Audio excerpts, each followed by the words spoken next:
एक बार की बात है, पहाड़ियों और चमचमाती नदी के बीच बसे एक शांतिपूर्ण गांव में अमानी नाम की एक बुद्धिमान बुजुर्ग रहती थी। अमानी अपने सौम्य व्यवहार और दयालु हृदय के लिए पूरे गांव में जानी जाती थी। वह हमेशा जरूरतमंदों की मदद करने या सांत्वना और ज्ञान की बातें करने के लिए तैयार रहती। एक दिन तारिक नाम का एक युवक जो गांव में नया था, परेशान दिल से अमानी के पास आया। तारिक हाल ही में एक दूर के शहर से आया था, जहां जीवन ने उसे सिखाया कि जीवित रहने के लिए व्यक्ति को सख्त और अडिग होना होगा। वह इस बात से हैरान था कि अमानी इतनी नरम कैसे हो सकती है और फिर भी उसे इतना सम्मान मिलता है। अमानी, उसने पूछा, आप इतने सौम्य और दयालु कैसे हो सकते हैं?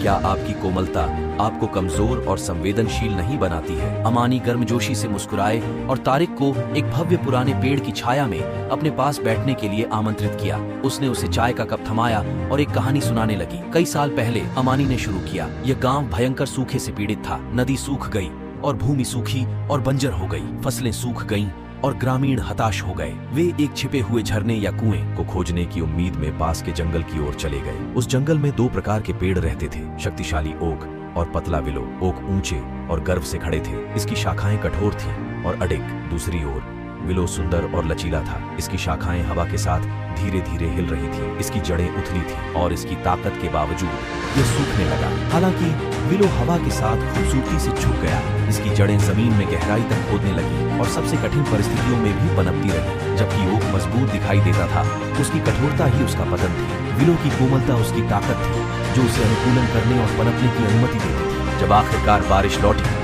तो विलो ऊंचा खड़ा था। उसकी जड़ें पहले से भी अधिक गहरी और मजबूत थी। दुर्भाग्यवश ओक जीवित नहीं रहा। अमानी ने तारिक की ओर दया भरी निगाहों से देखा। देखो तारिक, कोमलता कमजोरी नहीं है, सच्ची ताकत विपरीत परिस्थितियों में अनुकूलन करने, सौम्य और दयालु बने रहने की क्षमता में निहित है। विलो की तरह जो नरम होते हैं वे बिना टूटे झुक सकते हैं और अपने अनुभवों से और भी मजबूत हो सकते हैं। तारिक ने अमानी के शब्दों पर विचार किया। उन्हें उनमें गहन ज्ञान का एहसास हुआ। उस दिन से उन्होंने यह समझते हुए नम्रता में ताकत को अपनाना शुरू कर दिया। नरम होने का मतलब कमजोर होना नहीं है,